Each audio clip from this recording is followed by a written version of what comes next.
ما أنتم عليه حتى يميز الخبيث من الطيب وما كان الله ليطلعكم على الغيب ولكن الله يجتبي من رسله من يشاء فآمنوا بالله ورسله وإن تؤمنوا وتتقوا فلكم أجر عظيم صدق الله العظيم وصدق رسوله النبي الكريم الأمين إن الله وملائكته يصلون على النبي يا أيها الذين آمنوا صلوا عليه وسلموا تسليما صلاة والسلام عليك يا سيدي يا رسول الله وعلى آلك وأصحابك يا حبيب الله مولاي صل وسلم دائما أبدا على حبيبك خير الخلق كلهم هو الحبيب الذي ترجى شفاعته لكل هول من الأهوال مقتحم يا أكرم الخلق مالي من ألوذ به سواك عند حلول الحادث العمم ربي صل وسلم دائما أبدا على حبيبك خير الخلق كلهم اللہ تبارک و تعالی جل جلالہ وعم نوالہ واتم برہانہ وعظم شانہ کی حمد و ثنا اور حضور پر نور شافع یوم النشور اسوہ آدمیت طبیب انسانیت محبوب کبریا جلوہ حق نما احمد مجتبی جناب محمد مصطفیٰ صلی اللہ علیہ وآلہ وصحابہ مبارک وسلم کے دربار گور بار میں ہدیہ درود و سلام عرض کرنے کے بعد نہایت ہی محتشم سامعین حضرات، ہماری آج کی گفتگو کا موضوع ہے مسئلہ علم غیب۔ میری دعا ہے خالق کائنات جل جلالہ ہم سب کو قرآن و سنت کا فہم عطا فرمائے اور ہم سب کو موجودہ حالات کے فتنوں سے محفوظ فرمائے۔ مسئلہ علم غیب اس وقت کے موضوعات عقائد میں سے ایک اہم موضوع ہے۔ رسول اکرم نور مجسم شفیع معظم صلی اللہ علیہ وآلہ وسلم کو خالق کائنات جل جلالہ نے جو شانیں اور عظمتیں عطا فرمائی ہیں ان میں سے ایک واضح عظمت یہ ہے کہ اللہ تبارک و تعالی نے نبی اکرم صلی اللہ علیہ وسلم کو علوم غیبیہ سے سرفراز فرمایا۔ چونکہ کچھ لوگوں کا یہ طریقہ ہے، واردات ہے، قرآن مجید برہان رشید کی آیات کی آڑ میں وہ اپنے غلط افکار کو ترویج دینا چاہتے ہیں اور بیان توحید کی آڑ میں تنقیص رسالت کرتے ہیں۔ اس واسطے ہم نے یہ ضروری سمجھا کہ اس مسئلے پر بھی سیر حاصل بحث کی جائے۔ تو یہ آج پہلی قسط ہے، انشاءاللہ تبارک و تعالی متعدد اقساط اس موضوع پہ ہوں گی اور اس سلسلے میں جتنے اعتراضات مخالفین کے ہیں ان کو بھی بعض اقساط میں شامل کیا جائے گا تاکہ موضوع پر سیر حاصل بحث ہو سکے۔ میں نے قرآن مجید برہان رشید کی جو آیت کریمہ تلاوت کی ہے یہ سورہ آل عمران کی آیت نمبر 179 ہے۔ چوتھے پارے میں خالق کائنات جل جلالہ نے اس آیت کریمہ میں اس دور کے ایک بہت بڑے فتنے کا بیان کرتے ہوئے ان لوگوں کا رد فرمایا۔ آیت کریمہ کے شان نزول کو دیکھتے ہوئے ہم نے ایک تو یہ بات محسوس کرنی ہے کہ اس فتنے کے ساتھ آج کے ماحول کے کن لوگوں کا تعلق ہے، اور قرآن مجید برہان رشید میں جن لوگوں کا رد کیا گیا آج ویسی باتیں کون کرتے ہیں، اور قرآن مجید برہان رشید میں جس امتیاز اور فرق کو ضروری سمجھا گیا آج بھی وہ فرق کرنا ضروری ہے، اسے فرقہ واریت یا انتشار نہیں کہا جا سکتا۔ خالق کائنات جل جلالہ نے فرمایا ہے ما کان اللہ لیذر المؤمنین علی ما انتم علیہ، اللہ کی یہ شان نہیں کہ مومنین کو پہلے حال پہ رہنے دے جس پر تم اس آیت کے نزول سے پہلے موجود ہو، اللہ تمہیں اب اس حالت میں نہیں رہنے دے گا حتی یمیز الخبیث من الطیب، یہاں تک کہ اللہ پاک اور پلید کو جدا کر کے چھوڑے گا۔ پہلی حالت جس میں امتیاز نہیں، کچھ لوگ ہیں خبیث اور طیبین کے ساتھ ملے ہوئے ہیں، خالق کائنات فرماتا ہے اس حالت کو اب میں برداشت نہیں کروں گا حتی یمیز الخبیث من الطیب، یہاں تک کہ اللہ خبیث کو طیب سے دور کر دے گا اور اس کو ننگا کر دے گا، واضح کر دے گا، خبیث کو طیب سے جدا کرے گا اور اس کو طیب سے ملنے نہیں دے گا۔ حتی یمیز الخبیث من الطیب، یہاں تک کہ اللہ خبیث کو طیب سے جدا کر دے گا۔ وما کان اللہ لیطلعکم علی الغیب، اللہ کی یہ شان نہیں کہ تجھے غیب کی اطلاع دے، ولکن اللہ یجتبی من رسلہ من یشاء، لیکن رسولوں کا معاملہ اپنے جیسا نہ سمجھنا، وہ رسولوں میں سے جسے چاہتا ہے غیب عطا فرماتا ہے۔ فآمنوا باللہ ورسلہ، ایمان لے آؤ اللہ پر اور اللہ تعالیٰ کے رسولوں پر۔ وَإِن تُؤْمِنُوا وَتَتَّقُوا، اگر تم ایمان لے آئے اور تم ڈر گئے، فَلَكُمْ أَجْرٌ عَظِيمٌ، تو تجھے بہت بڑا اجر دیا جائے گا۔ اب دیکھنا ہے کہ یہ آیت مبارکہ کب نازل ہوئی، اس وقت کون خبیث تھا جو طیبین کے ساتھ ملا ہوا تھا، اور اللہ تعالیٰ نے فرمایا اب میں خبیث کو طیب کے ساتھ نہیں رہنے دوں گا، اور ساتھ اس بات کو کیوں اٹیچ کیا گیا کہ اللہ تمہیں تو غیب نہیں دیتا لیکن رسولوں میں سے جسے چاہتا ہے غیب عطا فرماتا ہے۔ اس کو علیحدہ بھی بیان کیا جا سکتا تھا، اسے خبیث اور طیب کے امتیاز کے وقت کیوں بیان کیا گیا؟ میں پہلے حال میں تمہیں نہیں رہنے دوں گا، اب میں پاک اور پلید کو جدا جدا کروں گا، اور سن لو میں تجھے غیب نہیں دیتا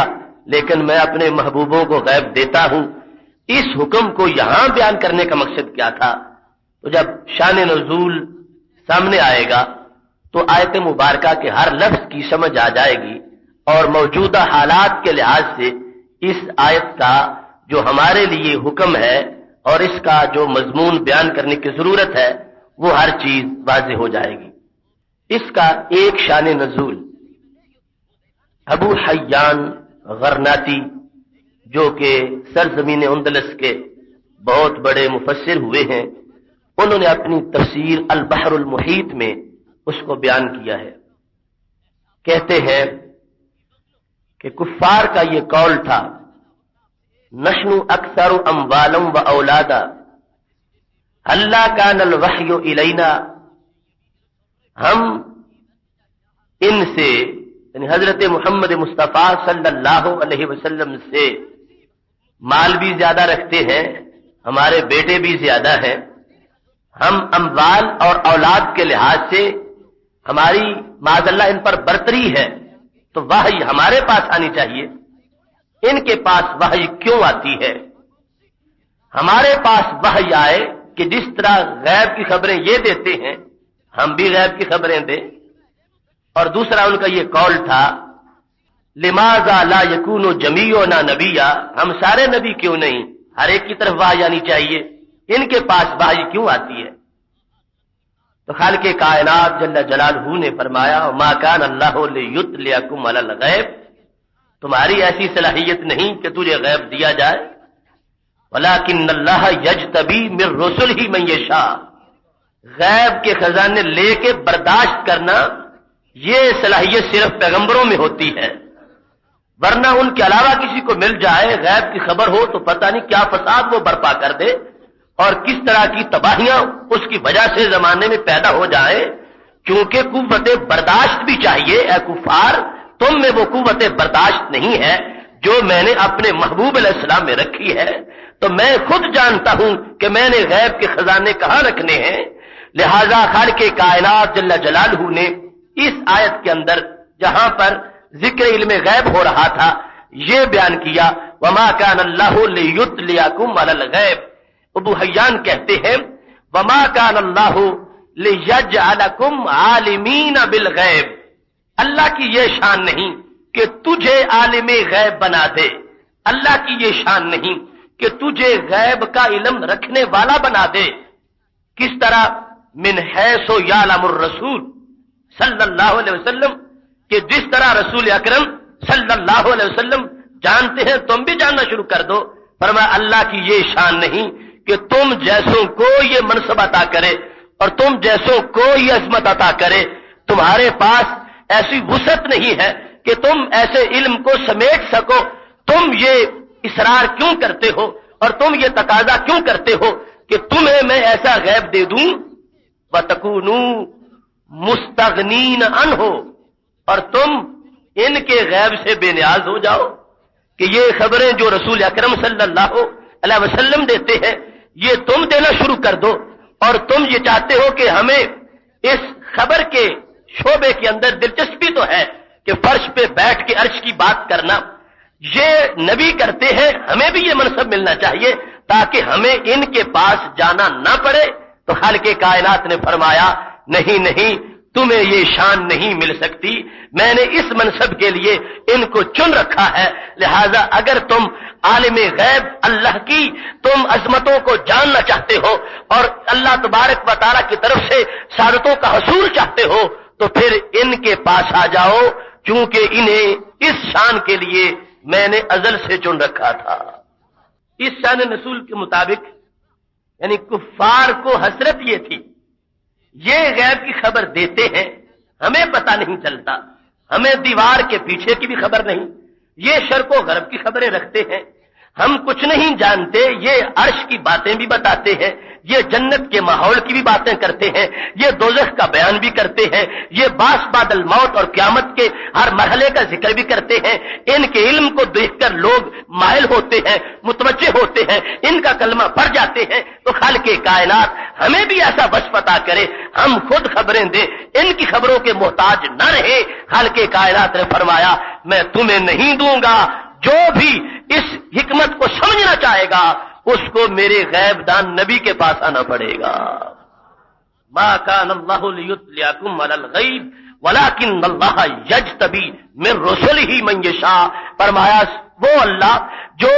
خود غیب جانتا ہے اور اسی کو کسی نے غیب دیا نہیں، وہ اپنے رسولوں میں سے جسے چاہتا ہے غیب عطا فرماتا ہے، تو میں نے ان کو غیب عطا فرما دیا ہے اور تمہارے اندر ایسی صلاحیت نہیں۔ فآمنوا باللہ ورسلہ، ایمان لے آؤ اللہ تعالیٰ پر اور اللہ تعالیٰ کے رسول صلی اللہ علیہ وسلم پر۔ اب پیچھے انتم میں خطاب اگر کفار کو ہے، کیونکہ 3 اقوال ہیں کہ ما کان اللہ لیذر المؤمنین علی ما انتم علیہ، کہ کافروں جس حال پہ تم ہو اس حال میں اب میں تمہیں نہیں رہنے دوں گا. اور ایک میں یہ ہے کہ مومنین اور منافقین کو اکٹھا خطاب ہے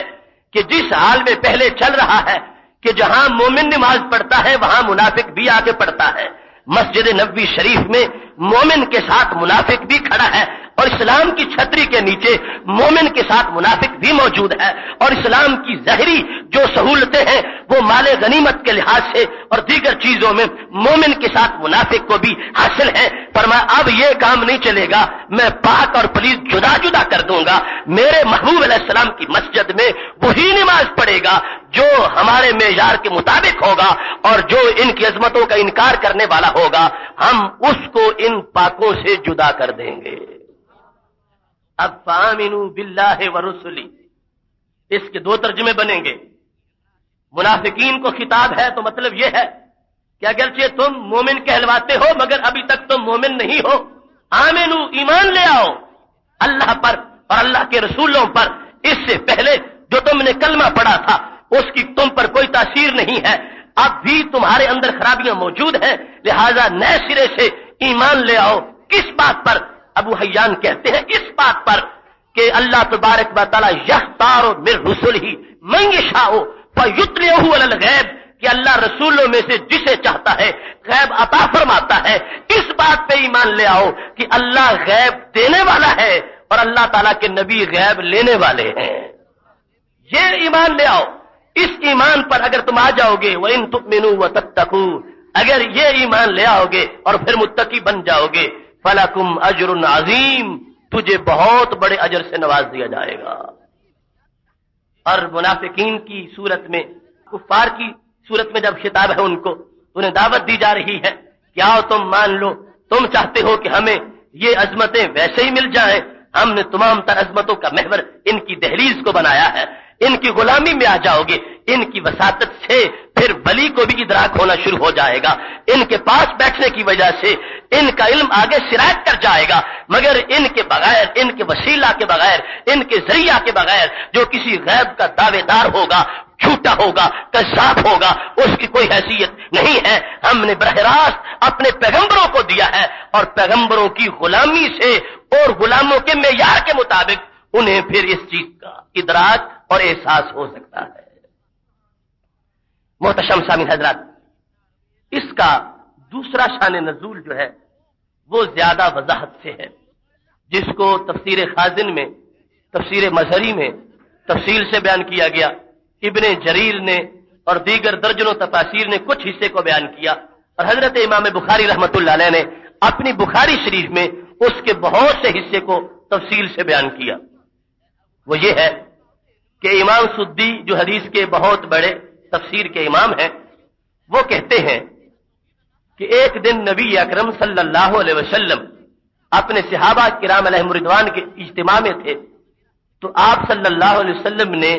صحابہ کرام کو تعارف کرواتے ہوئے، کیونکہ صحابہ کو جستجو تھی کہ ہمیں پتہ چلے کہ ہمارے نبی علیہ السلام کو کیا کیا منصب ملے ہوئے ہیں اور اللہ تعالیٰ نے کتنی عظمتیں عطا کی ہوئی ہیں، تو رسول اکرم صلی اللہ علیہ وسلم نے اپنے علم کا ایک پردہ ہٹایا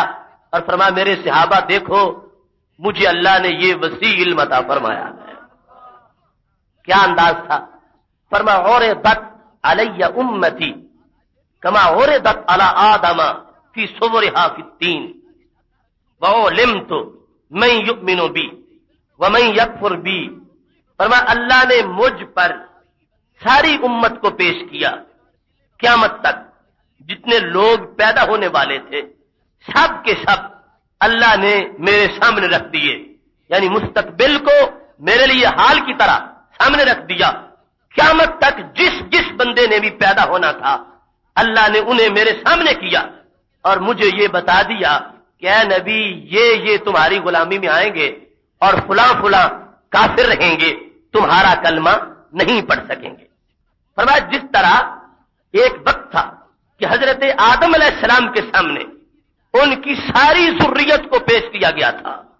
جتنے بھی ان کی نسل سے لوگ پیدا ہونے تھے سب کو ان کی ارواح کو حضرت آدم علیہ السلام کے سامنے پیش کیا گیا. فرمایا ایسے ہی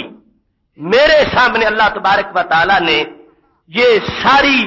جتنی بھی امت ہے قیامت تک کی سارے لوگ اللہ نے میرے سامنے پیش کر دیے. امت کی دو قسمیں ہوتی ہیں, ایک ہے امت اجابت اور دوسری ہے امت دعوت. امت اجابت ساری انسانیت ہے. امت دعوت اجابت تو وہ ہے نا جنہوں نے دعوت کو قبول کر لیا. دعوت محبوب علیہ السلام کے دین کی یہودی کو بھی ہے, عیسائی کو بھی ہے, بت پرست کو بھی ہے, ہر ایک کو دعوت ہے کہ تم مان جاؤ. لہذا امت دعوت میں ہر کافر بھی شامل ہے. اور امت اجابت وہ ہے کہ جنہوں نے دعوت کو سن کے گلے سے لگا لیا اور اس دعوت کو قبول کر لیا. تو اس حدیث شریف میں جو لفظ امت بولا,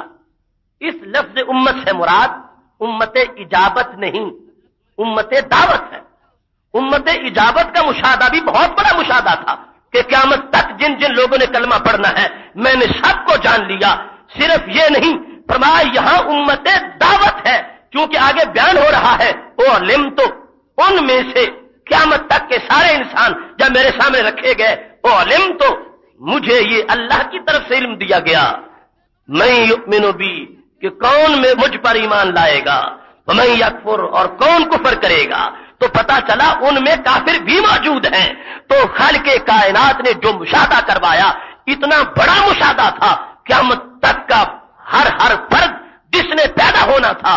سب کو اللہ نے رسول اکرم صلی اللہ علیہ وسلم کے سامنے کر دیا اور پھر یہ علم دے دیا کہ ان میں سے فلاں فلاں مومن ہیں اور فلاں فلاں کافر ہیں. تو امت سے مراد امت دعوت ہے اور پوری انسانیت کو یہ مشاہدہ شامل ہے. جس نے بھی قیامت تک پیدا ہونا تھا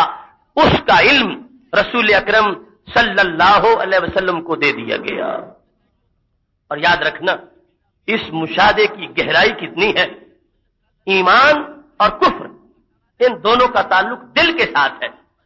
دل جو عظمت والا ہوتا ہے وہ مرکز ایمان ہوتا ہے, اور دل جو ویران ہوتا ہے اور کھنڈر ہوتا ہے وہ مرکز کفر بن جاتا ہے. تو رسول اکرم صلی اللہ علیہ وسلم کو قیامت تک کے انسانوں کے دلوں کا بھی مشاہدہ کروایا گیا کہ کون کون سا دل مرکز ایمان بننے والا ہے اور کون کون سے دل کے اندر کفر کے اندھیرے موجود رہے. جس وقت نبی اکرم صلی اللہ علیہ وسلم نے صحابہ کرام علیہم رضوان کے سامنے یہ بیان کیا, صحابہ کرام کے دل باغ باغ ہو گئے. یہ ایمان والوں کی شان ہے کہ اپنے نبی علیہ السلام کی فضیلت سنتے ہیں تو ماتھے پہ شکن نہیں, خوشی کا اظہار ہوتا ہے. لیکن بالغ ذالک المنافقین, یہ بات منافقوں تک پہنچ گئی کہ یہ نبی یہ دعویٰ کر رہے ہیں کہ مجھے تو قیامت تک کے لوگوں کا علم ہے. اب ساری جہتیں آپ نے دیکھنی ہے کہ سب سے پہلے علم غیب شریف کا انکار کن لوگوں نے کیا اور کس بنیاد پہ کیا, دلیل کیا تھی, منطق ان کی کیا تھی اور کیسے وہ اس کو رد کر رہے تھے. اور سب سے پہلے اس بات میں تقریر کس نے فرمائی. جس وقت منافقین تک یہ بات پہنچی کہنے لگے قالو استہزاء, مذاق کے لہجے میں کہنے لگے, زعم محمد صلی اللہ علیہ وسلم انہ یعلم من یؤمن به ومن یکفر ممن لم یخلق بعد. کہتے ہیں دیکھو اس نبی کا کہنا یہ خیال کر رہا ہے کہ اس کو قیامت تک کے لوگوں کے بارے میں علم ہے اور اتنا وسیع علم ہے. کہتے ہیں کتنی معاذ اللہ یہ کچی بات ہے. نحن معہ, ہم ساتھ ہیں, کلمہ ہم زبان سے پڑھتے ہیں, دل ہمارا کفر سے بھرا ہوا ہے. ہمیں تو آج تک یہ نہیں بتایا کہ تم کافر ہو. ہمارے تو زبان کے کلمے کو تسلیم کیے ہوئے ہیں, دل ہمارا کفرستان ہے اور ایمان صرف زبان پر ہے. اگر قیامت تک کا غیب جانتے ہوتے تو ہمارے دلوں کا غیب بھی جانتے ہوتے, کیونکہ آج تک ہمیں تو دھکا دے کے مسجد سے نکالا نہیں ہے. پتا چلا معاذ اللہ یہ ان کا گمان ہے, محض خام خیالی ہے کہ میں قیامت تک کے لوگوں کو جانتا ہوں. اگر قیامت تک کے لوگوں کو جانتے ہوتے تو اپنے زمانے کے لوگوں کو تو ضرور جانتے ہوتے, اور وہ زمانے کی وہ جو مدینہ شریف میں رہنے والے ہیں اور مسجد نبوی شریف میں نمازی آ کے ساتھ پڑھتے ہیں. کہنے لگے ہمیں تو آج تک انہوں نے کافر کہہ کے مسجد سے نکالا نہیں ہے, ہمیں مومنوں کے ساتھ ہی شمار کر رکھا ہے. اور دعویٰ یہ کر رہے ہیں کہ میں قیامت تک کے لوگوں کو جانتا ہوں، لہذا معاذ اللہ انہیں کسی طرح کا کوئی مستقبل کا علم نہیں ہے۔ سب سے پہلے رسول اکرم صلی اللہ علیہ وسلم کے علم غیب شریف کا انکار منافقین نے کیا،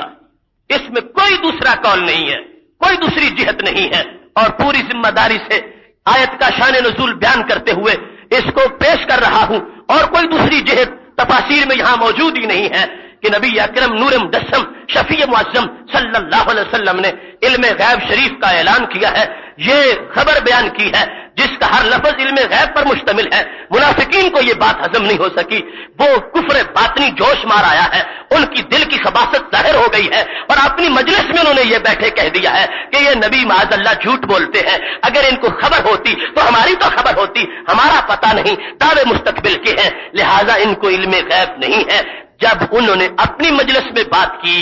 میرے محبوب علیہ السلام کو خبر ہو گئی۔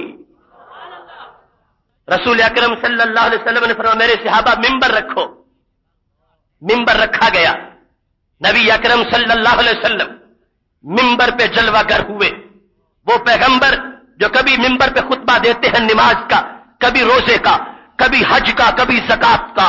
آج خطبہ دینے بیٹھے ہیں علم غیب شریف کا۔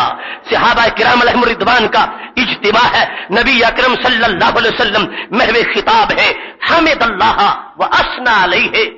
اللہ کی حمد و ثنا کا خطبہ پڑھا، جس طرح پہلے حمد و ثنا کا خطبہ پڑھا جاتا ہے۔ یہ خطبہ پڑھنے کے بعد پہلا جملہ اتنا تند و تیز تھا، ما بال اقوام طعنوا فی علمی، ان لوگوں کی جرأت کیسے ہوئی کہ میرے علم پہ طعنے کر رہے ہیں۔ ما بال اقوام طعنوا فی علمی، بال کہتے ہیں حال کو، بال کہتے ہیں شان کو، بال کہتے ہیں حیثیت کو، فرمایا ما بال اقوام، یہ لوگ دیکھیں تو صحیح، ان کا چھوٹا سا منہ ہے، باتیں کتنی بڑی کر رہے ہیں، میرے رب نے دیا میں نے لیا، ان کا درمیان میں کوئی تعلق ہی نہیں ہے، یہ باتیں کرنے کے کیا لگتے ہیں، یہ اپنی حالت کو تو دیکھیں، ان کی حیثیت کیا ہے، میں سارے رسولوں کا قائد ہوں اور رب العالمین نے مجھے یہ شان عطا فرمائی ہے، یہ جہنم کا ایندھن ہے اور میرے بارے میں باتیں کرتے ہیں۔ ما بال اقوام طعنوا فی علمی، ان لوگوں کا کیا حال ہوگا جب جہنم میں جل رہے ہوں گے۔ ایک حال اس وقت کے لحاظ سے بیان ہو رہا ہے، ایک حال مستقبل کے لحاظ سے بیان ہو رہا ہے۔ فرمایا ان کو خبر نہیں کہ ان کے جملے یہ جہنم کے شعلوں کا کام دیں گے ان کو۔ ما بال اقوام طعنوا فی علمی، میرے علم کے پیچھے پڑ گئے ہیں، تانے دے رہے ہیں۔ دیکھو کتنے لفظ سخت ہیں، یہ نہیں فرمایا ما بال اقوام یعترضون علی علمی کہ میرے علم پر اعتراض کر رہے ہیں۔ اعتراض بھی بہت بڑا جرم تھا، لیکن تان کہتے ہیں نیزے کی نوک سے کسی کو زخم کرنا۔ فرمایا ان کمینوں کو شرم نہیں آئی، مجھے نیزے مارنے شروع کر دیے انہوں نے، میں تو ان کے دل سے واقف ہوں، میں جانتا ہوں ان کے دلوں میں کیا خباثت ہے، مگر مجھے رب نے رحمت للعالمین بنایا ہے، میں نے تو اس لیے چھپائے ہوئے نہیں۔ اللہ نے آیت کا نزول کر دیا، ما کان اللہ لیذر المؤمنین علی ما انتم علیہ حتی یمیز الخبیث من الطیب، اے محبوب اب اس حالت میں گزارا نہیں ہوگا، ہم پلیدوں کو پاکوں سے دور کر کے چھوڑیں گے۔ دیکھیے رسول اکرم صلی اللہ علیہ وسلم نے جس انداز میں گفتگو کی اور آیت کا نزول، نبی اکرم صلی اللہ علیہ وسلم نے فرمایا طعنوا فی علمی، مجھے بے علمی کے طعنے مارتے ہیں، ان کی حیثیت کیا ہے۔ اس کے بعد کیا لفظ تھے، فرمایا لا تسألونی عن شیء فیما بینکم وبین الساعۃ الا نبأتکم بہ، فرمایا جو بھی آج سے لے کر قیامت تک کی بات پوچھنا چاہتے ہو مجھ سے پوچھ سکتے ہو، جو بھی پوچھو گے میں جواب دوں گا، مجھے بے علمی کے طعنے گوارا نہیں ہے، جسے جو پوچھنا ہے مجھ سے پوچھ لے، مجھے رب نے خزانے عطا فرمائے ہیں، جو پوچھنا چاہتے ہو لا تسألونی عن شیء فیما بینکم وبین الساعۃ، یہاں سے لے کر قیامت تک، اور یہ جو آپ کی طرف سے ان کو پیشکش کی جا رہی تھی، یاد رکھنا یہ نماز روزے کے مسائل کی پوچھنے کا معاملہ نہیں تھا، کیونکہ اس کا تعلق قیامت کے حوالے سے ہے ہی نہیں۔ فرمایا یہاں سے لے کر قیامت تک جو مستقبل کی خبر پوچھنا چاہتے ہو، جو واقعہ پوچھنا چاہتے چاہتے ہو، جو سوال پوچھنا چاہتے ہو، میں ممبر پہ بیٹھا ہوں، سامنے آ جاؤ، مجھ سے پوچھ لو، الا نباتکم بھی، صرف سوال کرنے کا ہی ان کو پیشکش نہیں کی، فرمایا ہر بات کا جواب بھی عطا فرماؤں گا۔ تسألونی عن شیء فیما بینکم وبین الساعۃ الا نباتکم بھی، یہ عربی زبان کی گرامر کا قانون ہے۔ لا اور الا کے درمیان جب کلمے کو، کسی کلام کو بند کر دیا جائے تو وہاں حصر ہوتا ہے، جس طرح لا الہ الا اللہ میں حصر ہے کہ اور کوئی معبود نہیں، صرف اللہ ہی معبود ہے، اور یہاں حصر سے فرمایا جو بھی سوال کرو گے، کروڑ ہاں میں سے ایک بھی ایسا نہیں ہوگا سوال ہو مگر جواب نہ ہو، فرمایا جتنے بھی سوال کرو گے سوال کے ساتھ جواب ضرور آئے گا۔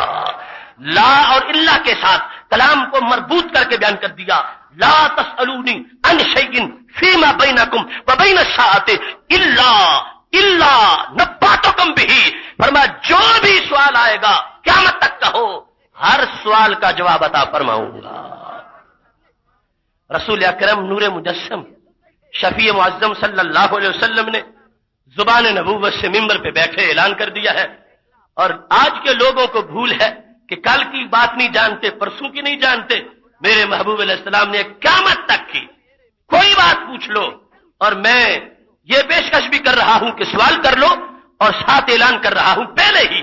یہ بھی غیب پر دلالت کرتا ہے کہ پتہ ہے جو بھی سوال کریں گے وہ میں جانتا ہوں کہ جواب اس کا کیا ہے، اور میں جواب دے دوں گا۔ کوئی سوال بھی ایسا نہیں کہ جس میں تمہارے سامنے اس شان جلال میں کہوں اب جبریل علیہ السلام آئیں گے تو پھر جواب دوں گا، فرمایا وہ ہم کرتے ہیں اور کچھ حکمتیں ہوتی ہیں، لیکن اب جس ماحول میں میں بیٹھا ہوں فرمایا بالفعل ابھی ڈائریکٹ جواب تم کو دوں گا، جو بھی پوچھنا چاہتے ہو تم مجھ سے پوچھ لو۔ سب سے پہلے رسول اکرم صلی اللہ علیہ وسلم کے علم غیب شریف پر اعتراض منافقین نے کیا، دلیل یہ تھی جانتے ہوتے تو ہمیں جانتے ہوتے، چونکہ ہمیں تو جانتے نہیں تو قیامت تک کے لوگوں کو کیسے جانتے ہوں گے۔ نبی اکرم صلی اللہ علیہ وسلم کو غصہ ہے اور فرمایا ان لوگوں کو اپنی حیثیت دیکھ کر بات کرنی چاہیے تھی، یہ کیا باتیں کر رہے ہیں، میری طرف سے کھلی چھٹی ہے، جو سوال کرو گے میں اس سوال کا جواب عطا فرماؤں گا۔ اب جس طرح کی ان لوگوں کی عادت ہوتی ہے،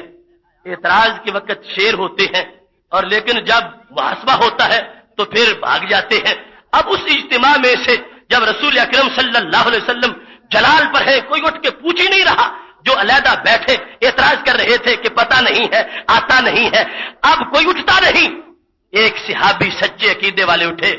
کہ سوال کر کے جواب لے لوں، تاکہ سوال و جواب سے بھی اوروں کی تعلیم مقصود ہوتی ہے، ان کو پتہ چل جائے، ہمیں تو پتہ ہے، ان کو پتہ چل جائے کہ یہ جانتے ہیں۔ اب دیکھو رسول اکرم صلی اللہ علیہ وسلم تشریف فرما تھے، صحابہ کرام علیہ رضوان سے ایک مرتبہ فرمایا جو پوچھنا ہے پوچھ لو، سارے چپ تھے کہ اب کون سا مسئلہ پوچھیں، جبریل علیہ السلام آ گئے، انہوں نے سوال کیا مل اسلام مل ایمان مل احسان، اسلام کیا ہے، ایمان کیا ہے، احسان کیا ہے۔ جب چلے گئے تو فرمایا اتاکم یعلمکم دینکم، یہ جبریل آئے تھے تمہیں تمہارا دین سکھانے آئے تھے، کیونکہ سوال کر کے اوروں کو سمجھانا یہ بھی تعلیم کا طریقہ ہوتا ہے۔ اگرچہ جواب خود نہیں دیا، خود جبریل علیہ السلام نے صرف سوال کیا ہے، لیکن میرے محبوب علیہ السلام نے فرمایا وہ تمہیں دین کی تعلیم دینے آئے تھے کہ جس بات کی ضرورت ہو اور اگلا سوال نہ کر پائے وہ سوال کر کے جواب لے دینا یہ بھی ایک احسان ہوتا ہے۔ فرمایا اب منافق تو اٹھ نہیں رہے، حضرت عبداللہ بن حذافہ سہمی رضی اللہ تعالیٰ عنہ صحابی ہے، صحیح العقیدہ ہے، منافقت نہیں ہے، انہوں نے سوال کیا، اور حکمت یہ تھی کہ اب وہ تو سارے سر دبائے ہوئے ہیں اور سر جھکائے ہوئے ہیں، اب وہ تو پوچھیں گے نہیں کہ کہیں ہمارا پتہ نہ چل جائے کہ یہ لوگ تھے۔ حضرت عبداللہ بن حذافہ سہمی رضی اللہ تعالیٰ عنہ کھڑے ہوتے ہیں اور پوچھتے ہیں من ابی یا رسول اللہ صلی اللہ علیہ وسلم، اے میرے نبی صلی اللہ علیہ وسلم مجھے ایک غیب کی خبر دو، مجھے بتاؤ کہ میرے ابا جان کون ہیں۔ عبداللہ بن حذافہ سہمی، ان پر لوگ انہیں تانا دیتے تھے بلد الزنا ہونے کا کہ تمہارا حقیقی باپ کوئی اور ہے۔ حضرت عبداللہ بن حذافہ سہمی رضی اللہ تعالی عنہ نے جب دیکھا کہ آج کی کلاس ہی غیب کی خبروں کی ہے،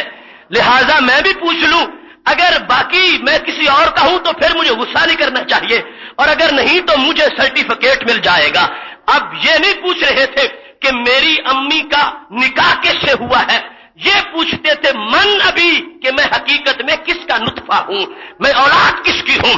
غیب کا معاملہ تھا، نہایت چھپی ہوئی بات تھی۔ حضرت عبداللہ نے جب یہ پوچھا تو رسول اکرم صلی اللہ علیہ وسلم نے فوراً جواب دیا، اضافت السہمی، عبداللہ تجھے سند دیتا ہوں، تم حلال زادے ہو، حرام زادے نہیں ہو، تمہارے حقیقی والد کا نام ہی اب اضافہ سہمی ہے۔ اب جو پیشکش کی تھی اس کے مطابق جواب دیا، پوچھا گیا۔ اب یہ علیحدہ علیحدہ حالات ہوتے ہیں، علیحدہ علیحدہ موضوعات ہوتے ہیں، علیحدہ علیحدہ کلاسیں ہوتی ہیں، علیحدہ علیحدہ بیان ہوتے ہیں، پر آج میں نے تمہیں دعوت دے دی ہے، اب میں کہتا ہوں جو پوچھنا ہے پوچھتے جاؤ، دیگر موضوعات جب ہوتے ہیں پھر ان کے مطابق سوال ہونا چاہیے۔ اب میں تمہیں کھلی اجازت دے رہا ہوں، جو پوچھنا چاہو پوچھ لو۔ اور ان لفظوں سے ایک تو ہے کہ میں دعویٰ کروں کہ رسول پاک صلی اللہ علیہ وسلم کا یہ اعلان تھا، صرف مستقبل ہی نہیں ماضی کی بات بھی پوچھو۔ تم کہہ سکتے ہو کہ تم نے اپنی طرف سے بنا لیا، میں کہتا ہوں نہیں، جن لوگوں سے گفتگو ہو رہی تھی، جو اہل زبان تھے اور رسول اکرم صلی اللہ علیہ وسلم کے مزاج شناس تھے اور نبوت کے مخاطب تھے، ان صحابہ کرام علیہم رضوان نے بھی ان جملوں سے یہ سمجھا ہوا تھا اور یہ عقیدہ تھا کہ نبی علیہ السلام صرف مستقبل کی خبروں کی پیشکش نہیں کر رہے، جو ماضی کا پوچھنا چاہے گا وہ بھی بیان فرما دیں گے، کیونکہ جو سوال تھا وہ ماضی کا تھا،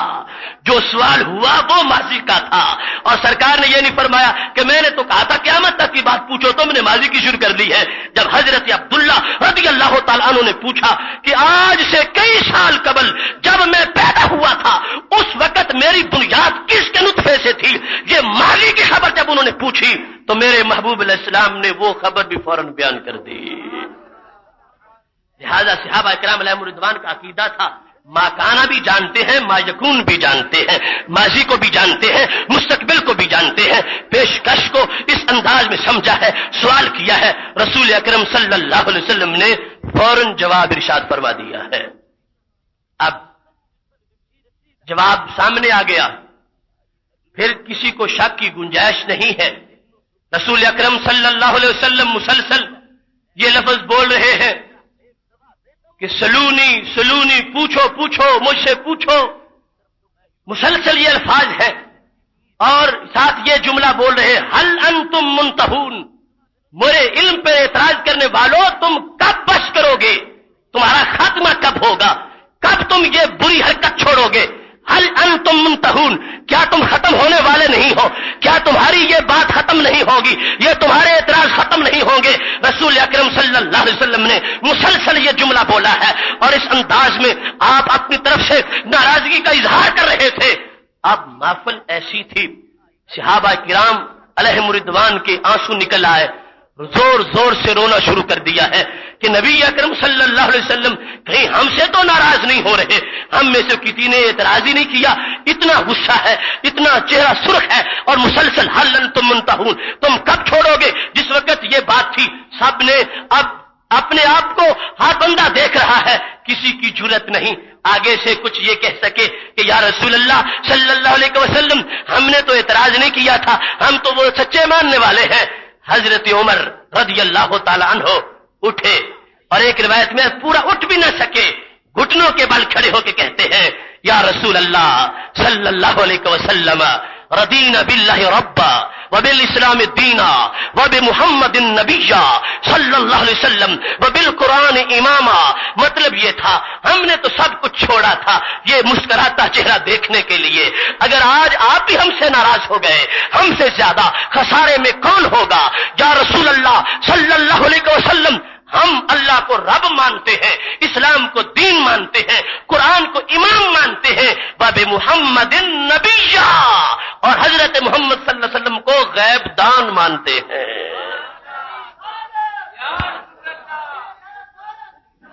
لفظ نبی استعمال کیا، حضرت علامہ بندیالوی رحمۃ اللہ علیہ استاذ الکل فرماتے تھے رسول بھی استعمال ہو سکتا تھا اور وہ بڑا منصب تھا، لیکن ساری روایات میں لفظ نبی آیا ہے تاکہ جس بات پر اعتراض کا شبہ تھا اور لوگوں نے کیا تھا نبی ہوتا ہی خبریں دینے والا ہے، تو یہ نبی یہ بول رہے تھے کہ اے محبوب صلی اللہ علیہ وسلم، ہم نے تو آپ کو نبی مانا ہوا ہے، ہم تو نبی مانتے ہیں، ہم تو اس عہدے کو مانتے ہیں۔ حضرت عمر رضی اللہ تعالیٰ عنہ مسلسل یہ لفظ بول رہے ہیں، نبی اکرم نور مجسم شفیع معظم صلی اللہ علیہ وسلم نے کوئی توجہ اس طرف نہیں کی، اتنا غصہ ہے، مسلسل فرما رہے ہیں ہل انتم منتہون، ہل انتم منتہون۔ تو یہ وہ موقع تھا جب اللہ نے آل عمران کی آیت نازل فرما دی۔ اب وہ تمہید ذہن میں رکھو، کیا فتنہ برپا تھا مدینہ شریف میں کہ آیت اتری، اور کیا وجہ تھی کہ علم غیب کو اس کے ساتھ اٹیچ کیا گیا، کہ اصل میں بات ہی یہ چل رہی تھی۔ منافق اپنی ٹولیوں میں بیٹھتے تھے، بار بار بکواس کرتے تھے کہ کیسا نبی ہے، ہم پوچھتے ہیں جواب ہی نہیں دے سکتے، ان کو علم ہی نہیں ہے، ہم سوال کرتے ہیں عاجز آ جاتے ہیں۔ یہ ان کی ایک وتیرہ بن چکا تھا، کئی محفلوں میں ایسی باتیں کر چکے تھے۔ اب خالق کائنات جل جلالہ نے حضرت جبریل علیہ السلام کو بھیجا کہ محبوب تمہاری رحمت کا جو تقاضا تھا تم نے پورا کیا، تم نے خود ان کو دھکا دے کے نہیں نکالا، تم جانتے تھے کیا ہے، تم نے برداشت کیا، لیکن اب ہم برداشت نہیں کریں گے۔ ما کان اللہ لیذر المؤمنین علی ما انتم علیہ حتی یمیز الخبیث من الطیب، فرما اب پہلی حالت پہ ہم نہیں رہنے دیں گے، ہم پاکوں کو پلیتوں کو جدا جدا کر دیں گے۔ اب اس مسجد میں تمہارے پیچھے وہ نماز پڑھے گا جو تمہارے علم غیب پر عقیدہ رکھتا ہوگا۔ یہ شان نزول ہے، یہ آیت نازل ہو گئی۔ اللہ کی یہ شان نہیں کہ مومنوں تمہیں پہلے حال پہ رہنے دے، یہاں تک کہ تم میں سے جو شمار ہو رہے ہیں اور حقیقت میں نہیں وہ خبیث ہے، تم طیب ہو، ہم خبیثوں کو تمہارے ساتھ نہیں رہنے دیں گے۔ حتی یمیز الخبیث من الطیب، فرمایا جہاں تک کہ میں امتیاز کر کے چھوڑوں گا جو تمہیں میرے محبوب صلی اللہ علیہ وسلم تمہاری اس عظمت کو مانتے ہیں، ہم نے ان کو طیب قرار دے دیا ہے، اور جو اس عظمت کو نہ مان کے مجھے مانتے ہیں ہم نے اس کو خبیث قرار دے دیا ہے۔ واضح آیت ہے، یہ انتشار نہیں، یہ فرقہ واریت نہیں، یہ وہ امتیاز ہے جو حق باطل کے درمیان ہوتا ہے، اور یہ خود اللہ نے کیا ہے۔ حتی یمیز الخبیث من الطیب، پوچھو ان سے کہ خبیث کس کو کہا گیا، شان نزول معین کر رہا ہے۔ جو علیحدہ بیٹھے کہہ رہے تھے کہ پتہ ہوتا تو ہمارا پتہ ہوتا، ہمارا تو پتہ نہیں، دعوے مستقبل کے علم کے کر رہے ہیں۔ اللہ نے فرمایا یہ خبیث ہے جنہوں نے تمہارے علم کا انکار کر دیا۔ پہلے کفر ان کا دبا ہوا تھا، زبان سے کلمہ پڑھتے تھے، ہم نے ان کو اس حال میں رہنے دیا تھا، اب اس کلمے کا اعتبار بھی نہیں کیا جائے گا، ہم پاکوں پلیتوں کو جدا جدا کر دیں گے۔ رسول اکرم صلی اللہ علیہ وسلم نے ایک ایک کا نام لے کر مسجد سے باہر نکال دیا۔ حضرت عمر رضی اللہ تعالیٰ عنہ کہتے تھے یا رسول اللہ صلی اللہ علیہ وسلم میں تو کافی پہلے کہتا تھا کہ ان کو نکالو، آپ نکالتے نہیں تھے۔ فرمایا میں نے آج بھی خود نہیں نکالا، اللہ کا حکم آ گیا ہے، اس کے حکم پہ نکال رہا ہوں۔ ان کا علم تو حضرت عمر رضی اللہ تعالیٰ عنہ کو بھی تھا کہ کون کون سے گندے انڈے ہیں، ان کو نکال دینا چاہیے، لیکن پھر بھی چونکہ ایک رحمت کا تقاضا تھا کہ جو ظاہری کلمہ پڑھتا ہے اس کو رکھا جائے، اگرچہ دل میں کچھ بھی ہے، لیکن یہ آیت آ گئی کہ آپ پاک پلیت جدا جدا ہوں گے، گندے ستھرے جدا جدا ہوں گے۔ لہذا رسول اکرم صلی اللہ علیہ وسلم نے بڑی مجلس میں سے ایک ایک نمازی جھوٹے کو، مسجد نبی کے ایک ایک جھوٹے مقتدی کو جو علم غیب کا انکار کر رہا تھا اس کو مسجد سے نکل جانے پر مجبور کر دیا۔ مسجد سے نکلے، مسجد ہی بنائی، مسجد درار میں پہنچے، قرآن مجید نے واضح کر دیا ہر مسجد والا طیب نہیں ہوتا، مسجد نبی سے جو خبیث نکلے تھے وہ بھی مسجد میں چلے گئے، انہوں نے بھی مسجد بنا لی ہے، اور امتیاز اس کو کر دیا کہ جو ان عظمتوں کو ماننے والا ہوگا اس کی مسجد مسجد ہوگی، اور جو نہیں مانے گا اس کا تعلق مسجد درار کے ساتھ ہوگا، اس کے اندر مسجدیت کی کوئی حیثیت موجود نہیں ہوگی۔ لہذا محض مسجد میں ہونا یہ معیار حق نہیں ہے، اس مسجد میں ہونا معیار حق ہے کہ جس کی بنیاد اللہ اور رسول علیہ السلام کی محبت پہ رکھی گئی ہے۔ ما كان الله ليذر المؤمنين على ما انتم عليه حتى يميز الخبيث من الطيب، اور فوراً کہا وما كان الله ليطلعكم على الغيب، اللہ کی یہ شان نہیں کہ تمہیں غیب دے۔ منافقوں تم نے کیسے یہ کہا، اور پیغمبر کو اپنے جیسا سمجھتے ہو، بلا لیکن اللہ یجتبی من رسلہ من یشاء، رسولوں میں سے جسے چاہتا ہے غیب دے دیتا ہے، جسے پسند کرتا ہے غیب دے دیتا ہے، اور یہ تو سب سے بڑے مجتبی نبی ہے، سب سے بڑے مصطفیٰ رسول ہے صلی اللہ علیہ وسلم۔ لہذا تم نے ان کے علم کا انکار کیا، انہیں اپنے جیسا نہ سمجھو، تمہیں کچھ خبر نہیں، میں نے ان کو علم کے خزانے عطا فرمائے ہیں۔ حکمت سمجھ آ رہی ہے؟ علم غیب کو یہاں اٹیچ کیوں کیا گیا؟ کہ منکرین کا پہلے رد ہو رہا ہے، اب ضرورت ہے کہ اس وصف کو بیان کیا جائے۔ ان کو مسجد سے نکالا گیا جس جرم میں اس کی وضاحت کی جائے کہ یہ محبوب علیہ السلام پر تنہائی میں بیٹھے اعتراض کرتے ہیں اور کہتے ہیں جانتے نہیں ہیں۔ خالق کائنات نے فرمایا میرا علم ہے، لیکن یہ علم ایسی چیز نہیں کہ آگے کسی کو دیا ہی نہ جا سکے، اور میں معاذ اللہ مجبور نہیں ہوں کہ مجھے پر پابندی ہو کہ تم دے کسی کو نہیں سکتے، ہے میرا، مگر عطا کرنا چاہوں تو دیکھ کے عطا کرتا ہوں کہ برداشت کون کر سکے گا، تمہیں نہیں دیتا، ان کو میں نے دیا ہوا ہے، یہ جانتے تھے تمہیں مگر پھر بھی برداشت کر رکھا تھا، اب ہم نے حکم دے دیا ہے، اب خبیث اور طیب کو جدا جدا کر دیا جائے گا۔ وما كان الله ليطلعكم على الغيب ولیکن اللہ، لیکن عربی زبان میں استدراک کے لیے آتا ہے۔ مطلب کیا ہوتا ہے کہ کلام سابق سے ایک وہم پیدا ہو رہا تھا، لیکن سے اس وہم کو اٹھایا جاتا ہے۔ ایک وہم پیدا ہوتا ہے لیکن سے پہلے، عربی زبان میں لیکن ہے اور ہم اردو میں لیکن استعمال کرتے ہیں۔ جب دو دوست لازم و ملزوم ہو، جہاں جاتے ہو اکٹھے جاتے ہو، جب ایک کے بارے میں اعلان ہو جائے کہ فلاں نہیں آیا، وہاں پڑے گا پھر دوسرا بھی نہیں آیا ہوگا، اور حقیقت میں وہ آیا ہوا ہے، تو وہ اعلان کرنے والا کہے گا زید تو نہیں آیا لیکن عمر آیا ہے۔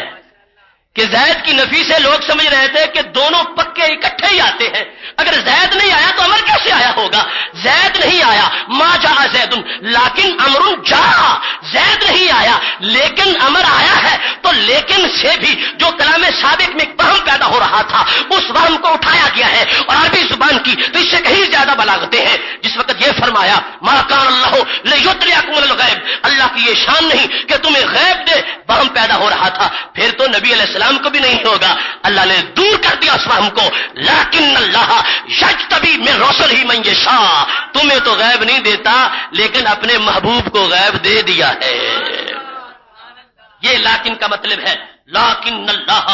یجتبی من رسلہ من یشاء، فرمایا تمہیں نہیں دیتا لیکن انہیں دیتا ہوں، لیکن کے ساتھ کلام کو واضح کیا گیا۔ لیکن سے پہلے اگر نفی ہو تو بعد میں اس بات ہوتا ہے، تو یہاں پہ پہلے نفی ہے کہ تمہیں غیب نہیں ہے، لہذا قانون کے مطابق بعد میں اس بات ہوگا کہ میرے محبوب علیہ السلام کو غیب ہے۔ تو خالق کائنات نے اس موقع پر جب منافقین کا یہ بغض ظاہر ہو گیا تھا، نفاق ظاہر ہو گیا تھا، خالق کائنات نے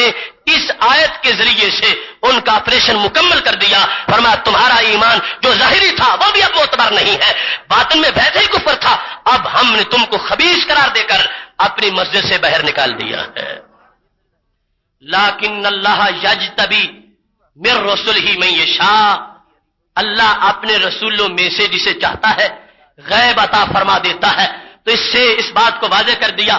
جو قسمیں ہیں غیب کی ان کو بھی، کہ حقیقت میں میرے پاس ہے اور میں جسے چاہوں دے سکتا ہوں، مجھ پر کوئی پابندی نہیں لگا سکتا، میرے فضل کا کوئی منشی میں نے نہیں رکھا ہوا کہ جو مسلط ہو جائے اے اللہ تیرا فضل ہم فلاں کو نہیں دینے دیں گے، فرمایا میرا اپنا فضل ہے، جس کو چاہوں جتنا دے دوں۔ تو یہ نبی علیہ السلام تو سب سے بڑے محبوب ہیں میرے، اس واسطے میں نے ان کو علوم کے وسیع خزانے عطا فرمائے ہیں۔ بہت احترام سامعین حضرات، اب دیکھیے بخاری شریف میں اسی بات کو بیان کیا گیا جو میں نے تفسیر خازن سے مظہری سے بیان کی ہے، وہ بھی ساتھ اٹیچ کرتا ہوں تاکہ اس بات کو سند کی تقویت مل جائے۔ نبی اکرم صلی اللہ علیہ وسلم تشریف فرما ہے، بخاری شریف جلد اول میں ہے، ظہر کی نماز پڑھی ہے اور تشریف فرما ہوئے ہیں، خطبہ دیا ہے، یعنی جو ان کے الفاظ ہیں دونوں روایات کو ملانے سے آپس میں پتہ چل جائے گا بات ایک ہی ہے، کیونکہ جو سوال وہاں تھا وہی سوال یہاں ہے، جو پیشکش وہاں تھی وہی پیشکش یہاں ہے۔ رسول اکرم صلی اللہ علیہ وسلم نے خطبہ دیا اور اس کے بعد یہ لفظ بولے، بخاری شریف میں من احب ان يسأل عن شيء فليسأل،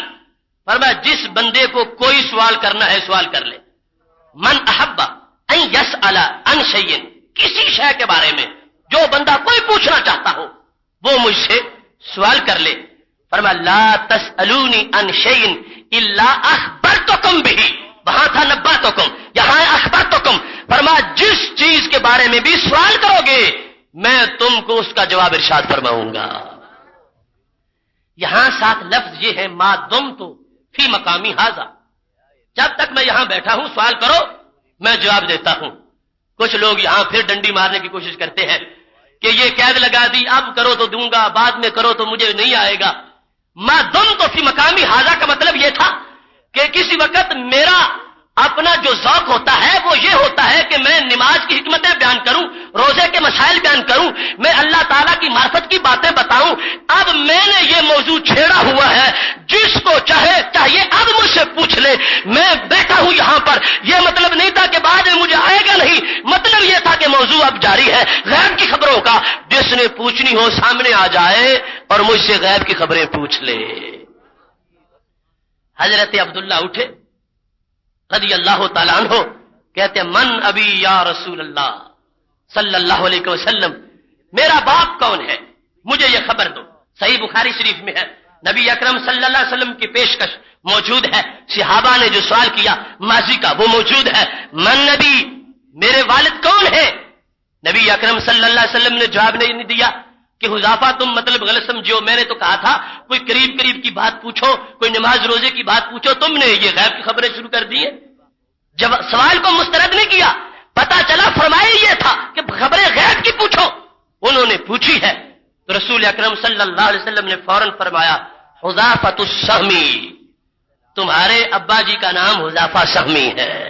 تو بخاری شریف کے اس مقام سے ایک جگہ نہیں متعدد مقامات پر یہ حدیث شریف موجود ہے کہ نبی اکرم صلی اللہ علیہ وسلم نے سوال کیا، پیشکش کر دی کہ جو چاہو پوچھو. صحابہ نے پوچھا اور موقع اس روایت کو ساتھ ملانے سے بالکل واضح نظر آ رہا ہے کہ منافقین نے علم کا انکار کیا ہوا تھا. نبی اکرم صلی اللہ علیہ وسلم نے کھلی کچہری لگا دی ہے اور کہا ہے کہ خبریں پوچھو. اب وہ دم دبا کے بھاگنے والے ہیں، لیکن صحابہ نے پوچھی ہے تاکہ ان کو پتا چلے کہ واقعی غیب جاننے والے ہیں.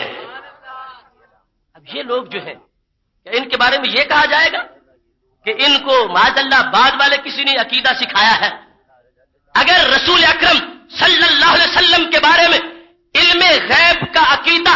بریلی شریف میں گھڑا گیا ہوتا تو صحابہ ہرگز یہ غیب کی خبریں نہ پوچھتے. پتا چلتا ہے کہ یہ عقیدہ وہاں سے چل کے آیا ہے، بریلی شریف والوں نے ان لوگوں سے حاصل کیا ہے. اہل سنت نے یہ عقیدہ ورثے میں لیا ہے. ہم نے یہ کسی کو گھرتے نہیں دیکھا، ہم نے صحابہ سے پڑھتے پایا ہے کہ نبی اکرم صلی اللہ علیہ وسلم سے بڑی مجلس میں صحابی نے سوال کیا تو غیب کا سوال کیا اور میرے محبوب علیہ السلام نے جواب دیا تو غیب کا جواب دیا. ایک کل گزشتہ کی بات نہیں، سینکڑوں کل گزشتہ گزر چکے تھے. حضرت حذیفہ سہمی عاقل بالغ اس عمر میں موجود ہیں. کتنے سال پہلے کا معاملہ تھا جب وضع حمل سے پہلے وہ اپنی والدہ کے رحم میں موجود تھے. اس وقت کی حالت انہوں نے پوچھی ہے، نبی اکرم صلی اللہ علیہ وسلم نے بیان کر دی ہے اور بیان اس واسطے کی ہے کہ پتہ چلے کہ ایمان والوں کا یہ عقیدہ ہونا چاہیے کہ نبی وہ ہیں جن کو اللہ نے اتنی شانیں عطا فرما رکھی ہیں. محتشم سامعین حضرات، یہ پہلی قسط ہے، انشاءاللہ متعدد اقساط اس کی ہوں گی. جس کے پاس اس موضوع پر جو اعتراض بھی ہو کسی کا وہ ضرور مجھ تک پہنچائے، اس کو بھی ساتھ شامل کیا جائے گا اور انشاءاللہ ہر اعتراض جو منکرین کا علم غیب کے بارے میں ہے اس کا جواب دیا جائے گا. اب بات ختم کر رہا ہوں. جس وقت آیت نازل ہو گئی اور علم غیب کا اعلان ہو گیا، کچھ لوگ یہ وہم کرتے ہیں کہ یہ اطلاع ہے. ما کان اللہ لیطلعکم علی الغیب، یہ ہے کہ اللہ فرما رہا ہے میں غیب کی اطلاع دے دیتا ہوں. تو غیب کی اطلاع اور ہوتی ہے، غیب کا علم اور ہوتا ہے. تو یہاں سے اطلاع ثابت ہو رہی ہے اور علم ثابت نہیں ہو رہا. محتشم سامعین حضرات، اس آیت کے شان نزول سے اور جو میں نے بخاری شریف سے پیش کیا اس سے پتہ چلتا ہے کہ سرکار نے جو پیشکش کی تھی سوال کی تھی اور سوال کا جواب علم کی بدولت دیا جاتا ہے. سوال جہالت کی وجہ سے نہیں ہوتا، علم کی وجہ سے ہوتا ہے. اور اخبار اور اطلاع یہ تو علم کے اسباب میں سے ہے. یہ ہو ہی نہیں سکتا اطلاع آ جائے اور علم نہ آئے. کسی نے اطلاع دی کہ فلاں بندے کی شادی ہو گئی ہے، آپ کو اطلاع تو مل جائے مگر علم نہ آئے، یہ کیسے ممکن ہے؟ اطلاع یا خبر تو علم کے اسباب میں سے ایک سبب ہے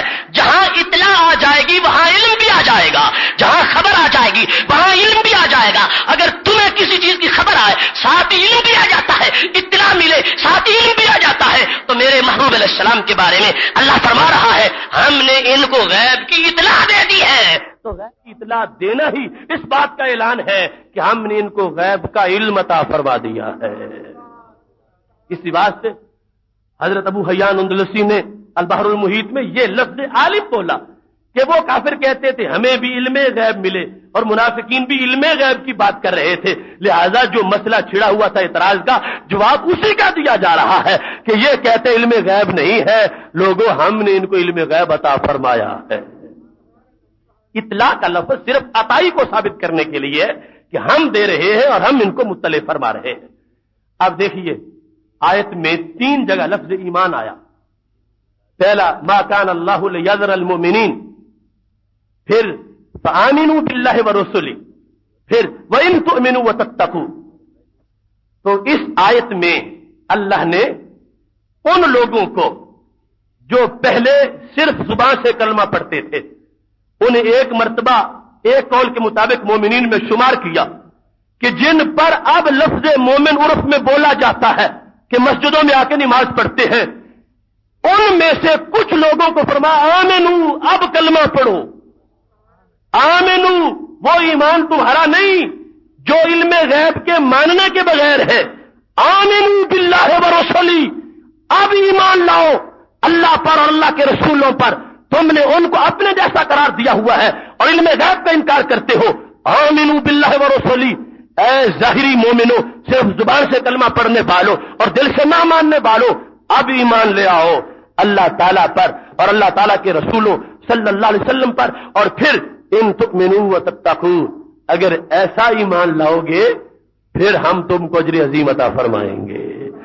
لہذا ایمان کی بھی کس نے واضح کر دی، اور ایمان جو رسول اکرم صلی اللہ علیہ وسلم کی عظمت کو مانے بغیر ہوگا اس کا صحیح انکار کر دیا کہ اس کی کوئی حیثیت نہیں ہے، پر میں ایسا ایمان لے آؤ جیسا صحابہ رکھتے ہیں جو غیب کا عقیدہ مانتے ہیں، سوال کر رہے ہیں، ایسا ایمان لے آؤ پھر تم کو اجر عظیم عطا فرما دیا جائے گا۔ یہ آیت کریمہ صرف ایک آج کے موضوع میں پیش کی گئی، اور اس کا شان نزول متقدمین مفسرین اور بخاری شریف کے حوالے سے میں نے آپ کے سامنے عرض کیا، اس کو آگے پیش کیجئے، اس پر کوئی اعتراض کرے وہ اعتراض مجھ تک پہنچائیے۔ اللہ کے فضل سے یہ ایسی روز روشن کی طرح واضح دلائل ہے، قرآن مجید کی آیات اس کو بیان کر رہی ہیں، اور کیسی ترتیب کے ساتھ پورا مطلب سمجھ آ رہا ہے کہ یہ ہوا تو یہ نازل ہو گیا اور پھر اس کے ساتھ اس کا تعلق تھا، اور آج پھر ایک مرتبہ رب کا شکر ادا کرو کہ اللہ نے ہمیں اس لسٹ میں شامل کیا ہے جو اس وقت بھی محبوب علیہ السلام کا علم غیب ماننے والے تھے۔ یعنی بالکل سادہ سی بات ہے کہ انکار کن لوگوں نے کیا، آج کے منکرین ان میں شمار ہوں گے، لیکن جس وقت پوچھا گیا علم غیب کا عقیدہ واضح صحابہ نے کر دیا، آج کے ماننے والے اسی لسٹ میں شمار ہوں گے، ان کے پیروکار شمار ہوں گے انشاءاللہ تبارک و تعالی۔ اس پہ متعدد اقساط ہوں گی۔